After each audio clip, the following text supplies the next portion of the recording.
was part of that too. And when I say different upbringing, not only different rules, different regulations, even different food is given. Like for example, for my brothers, that was always butter, cheese, milk, that was their food. Because they needed power. Women don't need a power. So that's why we were given a different kind of food. But when it comes to work, we were the one who was working, who was doing everything. And my question was always to my mom, that he's getting a best food, so he should work more than me. When it comes to work, you ask us to work, and when it comes to best treatment, he get it. And my mom, because he's a man, he's a boy. That's how it works. And you can see I was always a rebel since my childhood. Because I could debate why. Like, where is that book, where is written life of men this and life of women this? I want to read that book so I understand. And obviously there is no book to tell me what rules and regulations. My treatment and his treatment was like we were four sisters, best schools and best everything. So anyways, I carried on with this kind of culture. And when you talk about India, it comes fourth most dangerous country when it comes to women crime. Yes, after Pakistan, Afghanistan and Congo, India is the fourth. Molestation, when I said rape, in India that's a story of every day. I know it's everywhere in the world, but 8 months old, 6 months old. And when I was in London, I think when I came back, somehow I felt that something is breaking in me and I want to do something. That urge I had, and I didn't find out at that time, but when I came to India, I just left my job. Because that was not that all materialistic thing was not making me happy. I came back to India, and I'm telling you a true story because children always touch me too. There are so many underprivileged families in India, especially single women. It's not man is not there, but they are alcoholic, not working, so woman is taking all responsibility. My question was always caring, sharing is a part of life, but why always women has to do that?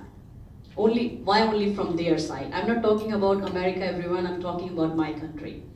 So when I went back and I was sitting at my sister's place, there was a girl, if my pictures can work, I could show you that. That was one girl maid, she was working maybe 12 years old. Very humble, very polite, somehow I just like her so much. I said, do you go to school? And she said, no. Said, do you want to go to school? I can send you to school. She said, no, I work, my parents work, that's how we get a food in the night. And then she came after 15 minutes to me and she said, Didi, if you want mine, can you send my brother? He is only 6 years old, but he goes with my mom when she works at other houses. And when these elite class children, they ABCD 1, 2, 3, he memorized that. So he's very bright kid if you want to send. I said, why not? So I went to that home. And that small, like 6 years old boy came out, very shy. I started playing with him. And after half an hour, I asked, do you want to go to school? He couldn't believe. His eyes, like I'm telling you, got so bigger, 1 inch bigger than original one. And he said, yes. I said, what would you do? And he said, I will become a successful, like bada aadmi in Hindi we call, successful man. And I said, what will you do if you become successful? And he said, I won't let my mom work in other houses. And when my dad will beat her, I can stand for her. And that, I said, you are going to school day after tomorrow. And you won't believe, he came, he cuddled my leg, I had to sit because he was too little and he hugged me. And if I would have a picture, I could show you that. That completely changed my life. And then I realized that is an immense joy which I was looking from last 6-7 years. And that was I never say I founded Alia. I said it happened to me one by one. It came to me one by one. That steps were placing for me. One child, then I became a proud mother of 10 children, and now we have 28 children. I'm so proud of them that I do have now in my foundation. Then women, that subject always touched me, that to do something for them. And Alia worked for children education. If you, all 28 children, if you hear a story that will break your heart. Every child has a story, something. And that story, if you hear, that will make you cry, I'm telling you. That one girl I met that was orphan actually, mother and father died, and she was living with her cousin brother, 8 or 9 years old.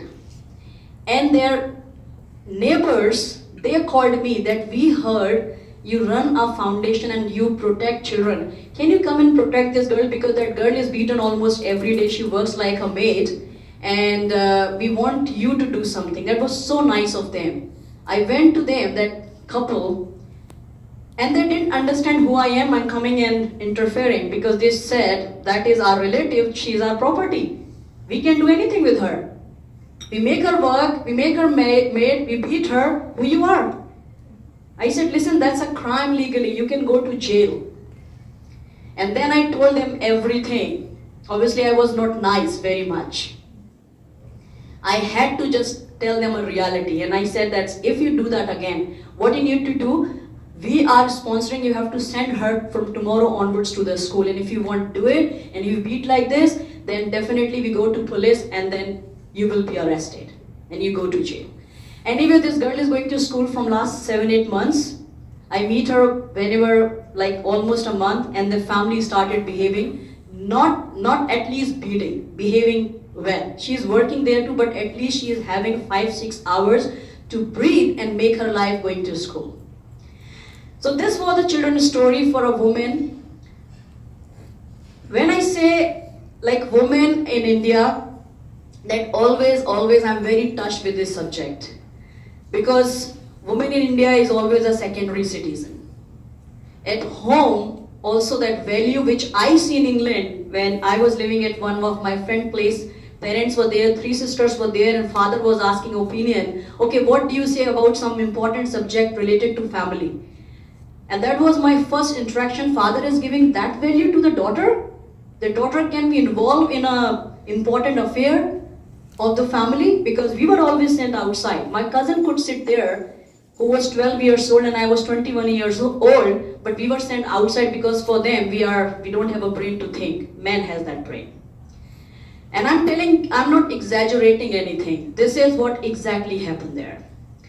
So we started project called Pink Belt Mission. It's a whole movement. It started almost 6 months ago, and what Pink Belt Mission is, I thought I have to work so hard for betterment of these women. This whole project is based on emotional strength, mental strength, physical strength, and legal strength. Because if you see law of India, it's so strong, so much in a favor of women. But they don't know about it. We are giving you so much treasure to you, but we are keeping in a locker, and locket will not give it to you. That's yours, but will not give it to you. It's like this. So Pink Belt, what we started doing, that 4 aspect: mental strength, physical strength, legal strength, and physical strength.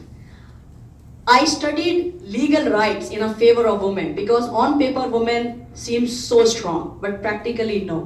So to be able to strong, they should know what legal rights they do have, so they can use them once they know. So this is 3-4 hours workshop we take in every city. We go there, tell legal rights. We talk about digital safety. What is the right use of internet? Because that is a new thing in India. Youngsters, they don't know. If, for example, if girl is having a love affair with any man, which is taboo in India, it's not allowed. But obviously the things happen. If she send a picture and that man is blackmailing her, she is not telling her family, because family will blame her. Family is not going to protect. So she will choose to be blackmailed rather than telling a family, because she thinks that is more dangerous to tell a family. So usually if things happen, like when I talk about lots of people blame in a survey, I saw documentary and saw survey that they blame women education. They say women, you are giving education to women, they're coming out from their homes, they're exposing themselves, they're offering men to do that. So this is fault of women. If that many of rapes and that many of molestation, sexual assault. It was not happening 25 years ago. Who tell them 25 years ago media was not that strong, it was not coming out, now it started coming out. So it was always happening. It is not because she is wearing western dress, because she is wearing mini skirt, because she is having an extra makeup, because she is educated woman. These are not a faults of her. 6 months old baby is being raped. That was a fault of her education? That was a fault of her makeup? That was a fault of her mini skirt? Obviously not. Recently, that's one dead body of the woman, like fresh, and 2 men came dig out a dead body and they're raping that woman. Like, that was a fault of her education? You see, like, just a wonders you can't imagine that happens there. And I thought that not only leaves, we should work on the roots. Because the way at home, boys and girls raised, you feel in the head of boy that you are man, and being a man you are superior than women, and women always you are weak, you are fragile, you are vulnerable in your commodity of man. If you give this kind of teaching since their childhood, when they grow older, obviously they grow up with that. That's why children education, Alia is doing this is base of that. To improve next generation at least. We have a slogans and people are so proud of it. Save daughter, educate daughter. Save daughter, if you are telling 6 or 7 years old baby that we need to protect you, we need to save you, what message you are giving her? That she is weak creature that you have to save, you have to protect her? You should make a slogan that make your son right. And if he is not, then slap him tight. This kind of slogan you should make, that girl is a matter of honor and pride. No. If it will go, you will bring a big black spot. Tell men, tell boys, don't play with other families' pride. They are human and they can feel pain too. That teaching should be given, not like save daughter, educate daughter. 300,000 to 600,000 girls every year in India died before coming into this world. When there is no female child, because baby, like female child bring a shame, and boy child brings so much pride and honor and power in the family. So my whole mission, Pink Belt, is changing our roots by giving education to the children and also taking workshop of this 3 or 4 hours. I'm coming back legal rights, digital safety, and my background is martial art. So I develop skills of self-defense for 45 minutes to an hour.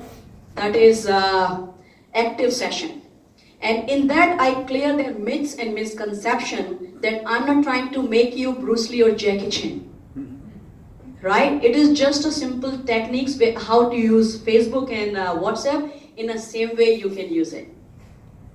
So no matter what is your shape, what is your age, any woman can learn it. Women have lots of misconception that they don't come out, they don't wear provocative dresses, they don't make up, they don't need it. So I tell them crime can happen anywhere, by anyone. It is not bounded by educational background of that person. So that's how, after this, and then I thought, when I started, I thought maybe 550 or 60 girls would come, but you won't believe, in a workshop, 800-900 women comes. And now I recently conducted, I would have, I'll just try one more time. A recent workshop when I came before USA, that is in Kota, Rajasthan. If you saw that movie, Marigold Hotel Marigold, that's the same province, 1100 women came in that. And what I realized, I thought I have to bring them out and drag them. But no, I don't have to work on them at all. It seems like they're in some cage, but they're so frightened to come out. They're looking for someone to show that path which is safe and secure, and they can walk on that. And when I give that path to them, they run for it. That's why I get hundreds of women in my workshops. And after that I realized, like whole Alia team, we just think that what we should do, because 800-900 women cannot change entire city. I cannot change whole country. I need to multiply people like what we are doing. So I started asking volunteership from these women, that those want to be a part of Pink Belt Club. And in Agra, I thought 20 or 30 girls will come. 276 girls enrolled. And I gave them 3 days exclusive training for all these forms: legal rights, digital safety, dissolve blame and shame, not clearing their mind, because I have to work on their mindset. If I tell them like all self-defense, if they're not mentally prepared from there, they will not do anything. So whole workshop is interwoven with inspiration and motivation that you are much more than that. There is a light after this dark tunnel. And I have seen that light. I'm one of you, I'm not wonder kid. I was there where you're sitting today. I was there 15 years ago. I saw that, and now let me take you there. That's what I'm doing. So after that, I gave a training 3 days to all of them. And these girls goes to school, colleges, universities, coaching center, and train other girls. So I multiply hundreds of trainers. So now, in last 4 months, we trained almost 11,000 women. Wow. And I have 700 trainers of Pink Belt Mission.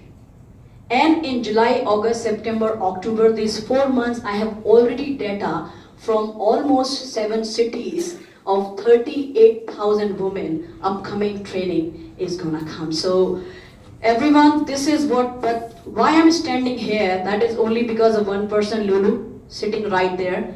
She is with me since the beginning. When 5 months ago, I started thinking about Pink Belt, and she was a part of all this think tank. You know, somehow she has a more wisdom than me, which I'm always jealous, but she has it. So anyways, when we started that, in India, we're not getting any support. And why no support? Because there is no any kind of system, because they don't see it, this is any problem. Rather, they accuse me I'm spoiling a society. And then and there I get also threatening calls from people that if you spoil a society, because it should be how it is. If you're changing it, you're spoiling whole society. But I left my London job. I'm very passionate because I could see when these girls look at me with so much, that gives me immense joy. And I will say I'm selfish because I want to live that over and over again. So I came over here with the hope that it's nice to be standing here. You have no idea how, like when I was coming here, I was shivering like that many people looking at me. Like teaching self-defense is so easy. But telling your passion and sharing with people you never met before, that is quite frightening. But your positive gesture and your vibration made me so much inspired I'm able to say all this which I said. So thank you so much everyone for your patience and for listening our story. Thank you. Thank you. I have a question. Hold on for a minute. So the name of the organization is Aliyah. Yeah. Where did you get that name? Aliyah is a old Hebrew and Greek name actually. Okay, and which means it always goes like To rise up. on ascending order, To ascend. rising up, and this is what we are doing. We are raising children like this. We don't want to grow old, we want to grow up. And I'm teaching them that, grow up, not grow old. And that same with the women too. From there, I'm taking them, when I say I saw this light, now I'm taking all these women, and Ali is a perfect name for both of my cause. That's excellent. Thank you. You're welcome, sir. We have a certificate.